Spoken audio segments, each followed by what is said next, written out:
నిర్గమకాండము 36 అధ్యాయము. మరియు అతడు మందిరమునకు తుమ్మకర్రతో నిలువు పలకలు చేసెను. పలక పొడుగు 10 మూరలు, పలక వెడల్పు మూరెడున్నర. ప్రతి పలకకు ఒకదానికొకటి సమదూరము గల కుసులు 2 ఉండెను. అట్లు మందిరము యొక్క పలకలన్నిటికీ చేసెను. కుడివైపున అనగా దక్షిణ దిక్కున 20 పలకలుండునట్లు మందిరమునకు పలకలు చేసెను. ఒక్కొక్క పలక క్రింద దాని 2 కుసులకు 2 దిమ్మలను, ఆ 20 పలకల క్రింద 40 వెండి దిమ్మలను చేసెను. మందిరము యొక్క రెండవ ప్రక్కకు అనగా ఉత్తర దిక్కున 20 పలకలను, వాటి 40 వెండి దిమ్మలను అనగా ఒక్కొక్క పలక క్రింద 2 దిమ్మలను, ఒక పలక క్రింద 2 దిమ్మలను చేసెను. పడమటి దిక్కున మందిరము యొక్క వెనుక ప్రక్కను 6 పలకలు చేసెను. వెనుక ప్రక్కను మందిరము యొక్క మూలలకు 2 పలకలను చేసెను.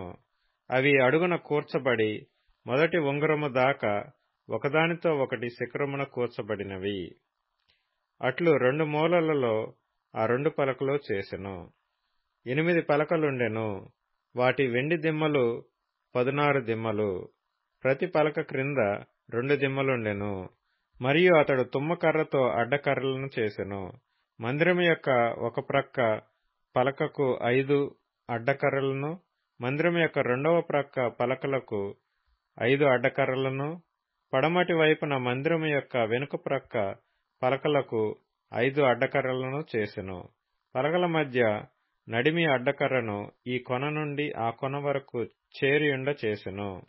ఆ పలకలకు బంగారు రేకులు పొదిగించి వాటి అడ్డకర్రలుండు వాటి ఉంగరములను బంగారుతో చేసి అడ్డకర్రలకు బంగారు రేకులను పొదిగించెను.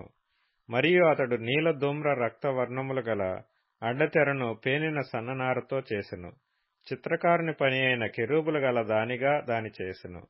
దాని కొరకు తుమ్మకర్రతో 4 స్తంభములను చేసి వాటికి బంగారు రేకులను పొదిగించెను. వాటి వంకులు బంగారువి. వాటి కొరకు 4 వెండి దిమ్మలను పోతపోసెను. మరియు అతడు గుడారపు ద్వారము కొరకు నీల ధూమ్ర రక్తవర్ణములు గల పేనిన సన్ననారతో బుటా పని అయిన అడ్డతెరను చేసెను. దాని 5 స్తంభములను వాటి దిమ్మలను చేసి వాటి బోదెలకును వాటి పెండె బద్దలకును బంగారు రేకులను పొదిగించెను. వాటి 5 దిమ్మలు ఇత్తడివి. నిర్గమకాండము 37 అధ్యాయము. మరియు బెసలేలు తుమ్మకర్రతో ఆ మందసమును చేసెను. దాని పొడుగు 2 మూరలున్నర, దాని వెడల్పు మూరెడున్నర, దాని ఎత్తు మూరెడున్నర. లోపలను వెలుపలను దానికి మేలిమి బంగారు రేకు పొదిగించి దానికి చుట్టూ బంగారు జవను చేసెను. దానికి 4 బంగారు ఉంగరములను పోతపోసి ఒక ప్రక్కను 2 ఉంగరములను, ఎదుటి ప్రక్కను 2 ఉంగరములుండునట్లు దాని 4 కాళ్లకు వాటిని తగిలించెను. మరియు అతడు తుమ్మకర్రతో మోతకర్రలను చేసి వాటికి బంగారు రేకులను పొదిగించి మందసమును మోయుటకు దాని ప్రక్కల మీది ఉంగరములలో ఆ మోతకర్రలను చునిపెను. మరియు అతడు మేలిమి బంగారుతో కరుణాపీఠమును చేసెను. దాని పొడుగు 2 మూరలున్నర, దాని వెడల్పు మూరెడున్నర. మరియు 2 బంగారు కెరూబులను చేసెను. కరుణాపీఠము యొక్క 2 కొనలను వాటికి నకిషీ పనిగా చేసెను. ఒక్కొక్క కొనను ఒక్కొక్క కెరూబును కరుణాపీఠముతో ఏకాండముగా దాని 2 కొనల మీద కెరూబులను చేసెను. ఆ కెరూబులు పైకి విప్పిన రెక్కలు గలవై కరుణాపీఠమును తమ రెక్కలతో కప్పెను. కెరూబుల ముఖములు ఒకదానికి ఒకటి ఎదురుగా ఉండెను. వాటి ముఖములు కరుణాపీఠము వైపుగా నుండెను. మరియు అతడు తుమ్మకర్రతో బల్లను చేసెను. దాని పొడుగు 2 మూరలు, దాని వెడల్పు మూరెడు, దాని ఎత్తు మూరెడున్నర. అతడు దానికి మేలిమి బంగారు రేకు పొదిగించి దానికి చుట్టూ బంగారు జవను చేసెను. దానికి చుట్టూ బెత్తెడు బద్దె చేసి దాని బద్దె పైని చుట్టూ బంగారు జవను చేసెను. దానికి 4 బంగారు ఉంగరములను పోతపోసి దాని 4 కాళ్లకుండిన 4 మూలల యందు ఆ ఉంగరములను వేసెను. బల్లను మోయుటకు మోతకర్రలుండు ఆ ఉంగరములు దాని బద్దెకు సమీపంగా నుండెను. బల్లను మోయుటకు తుమ్మకర్రతో మోతకర్రలను చేసి వాటికి బంగారు రేకులు పొదిగించెను. మరియునతడు బల్ల మీద నుండు దాని ఉపకరణములను అనగా దాని గంగాళములను, దాని ధూప కలశములను, దాని గిన్నెలను, తర్పణము చేయుటకు దాని పాత్రలను మేలిమి బంగారుతో చేసెను. అతడు మేలిమి బంగారుతో దీపవృక్షమును చేసెను. ఆ దీపవృక్షమును, దాని ప్రకాండమును, దాని కొమ్మను నక్షీ పనిగా చేసెను. దాని కలశములు, మొగ్గలు, పువ్వులు ఏకాండమైనవి. దీపవృక్షము యొక్క ఇరు ప్రక్కల నుండి 3 కొమ్మలు, అట్లు దాని ప్రక్కల నుండి 6 కొమ్మలు బయలుదేరినవి. ఒక కొమ్మలో మొగ్గలు, పువ్వులు గల బాదము రూపమైన 3 కలశములు, రెండవ కొమ్మలో మొగ్గలు, పువ్వులు గల బాదము రూపమైన 3 కలశములు. అట్లు దీపవృక్షము నుండి బయలుదేరిన 6 కొమ్మలకు ఉండెను. మరియు దీపవృక్షమందు దాని మొగ్గలు, దాని పువ్వులు గల బాదము రూపమైన 4 కలశములుండెను.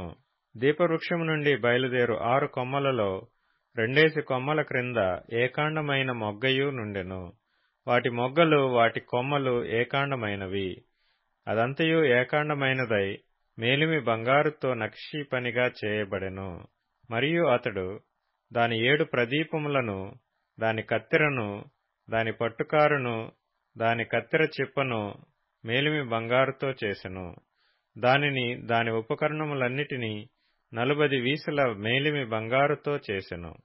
మరియు అతడు తుమ్మకర్రతో ధూపవేదికను చేసెను.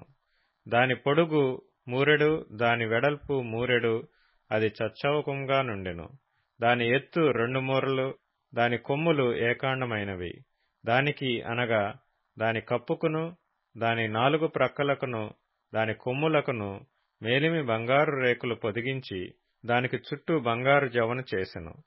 దాని మోయు మోతకర్రలకు స్థలములుగా దానికి 2 ఉంగరములను బంగారుతో చేసి, దాని 2 ప్రక్కల యందు, దాని 2 మూలల యందు, దాని జవకు దిగువను వాటిని చేసెను.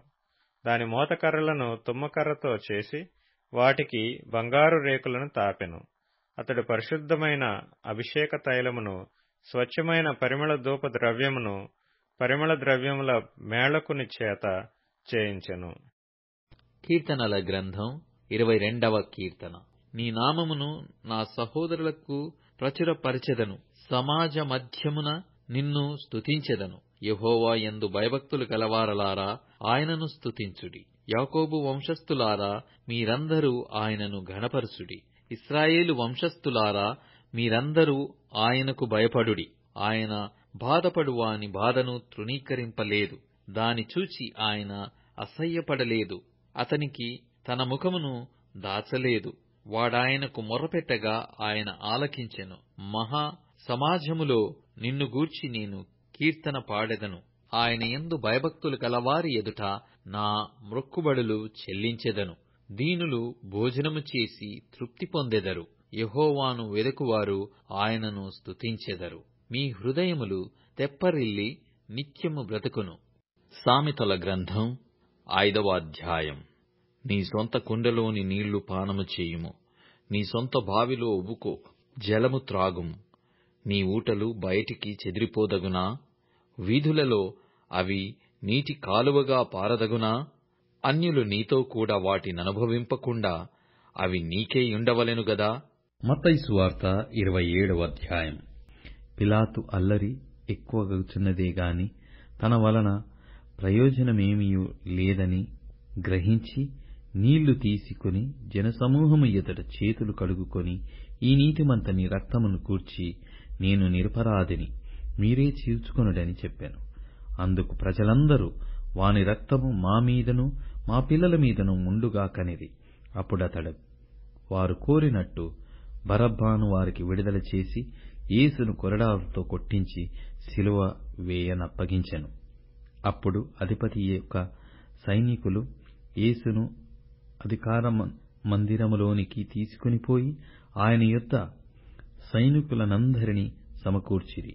వారు ఆయన వస్త్రములు తీసివేసి ఆయనకు ఎర్రని అంగీ తొలగించి ముళ్ళ కిరీటమును అల్లి ఆయన తలకు పెట్టి, ఒక రెల్లు ఆయన కుడి చేతిలో నుంచి ఆయన ఎదుట మోకాళ్ళుని, యూదుల రాజా, నీకు శుభమని ఆయనను అపహసించిరి. ఆయన మీద ఉమ్మివేసి ఆ రెల్లును తీసుకొని దానితో ఆయనను తలమీద కొట్టిరి.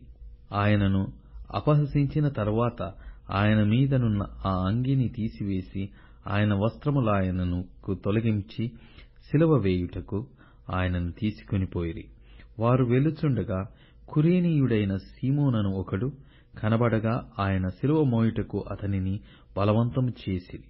వారు కపాల స్థలమను అర్థమిచ్చు గొల్గొతా అనబడిన చోటికి వచ్చి చేదు కలిపిన ద్రాక్షారసమును ఆయనకు త్రాగనిచ్చిరి గాని ఆయన దానిని రుచి చూచి త్రాగనొల్లకపోయెను. వారు ఆయనను సిలువ వేసిన పిమ్మట చీట్లు వేసి ఆయన వస్త్రములు పంచుకొనిరి. అంతట వారక్కడ కూర్చుండి ఆయనకు కావలియుండిరి. ఇతడు యూదుల రాజైన యేసు అని ఆయన మీద మోపబడిన నేరము వ్రాసి ఆయన తలకు పైగా ఉంచిరి. మరియు కుడివైపున ఒకడును ఎడమవైపున ఒకడును 2 బందిపోటు దొంగలు ఆయనతో కూడా సిలువ వేయబడిరి. ఆ మార్గమున వెళ్ళుచుండిన వారు తలలూచుచు, దేవాలయమును పడగొట్టి 3 దినములలో కట్టువాడా, నిన్ను నీవే రక్షించుకొనుము. నీవు దేవుని కుమారుడవైతే సిలువ మీద నుండి దిగుమని చెప్పుచు ఆయనకు దూషించిరి. అలాగే శాస్త్రులను పెద్దలను ప్రధాన యాజకులను కూడా ఆయనను అపహసించుచు, వీడు ఇతరులను రక్షించెను, తన్ను తానే రక్షించుకొనలేడు, ఇశ్రాయేలు రాజు గదా, ఇప్పుడు సిలువ మీద నుండి దిగిన ఎడల వానిని నమ్ముదుము. వాడు దేవునియందు విశ్వాసముంచెను, నేను దేవుని కుమారుడనని చెప్పెను గనుక ఆయనకిష్టుడైతే ఆయన ఇప్పుడు వానిని తప్పించునని చెప్పిరి. ఆయనతో కూడా సిలువ వేయబడిన బందిపోటు దొంగలను అలాగే ఆయనను నిందించిరి.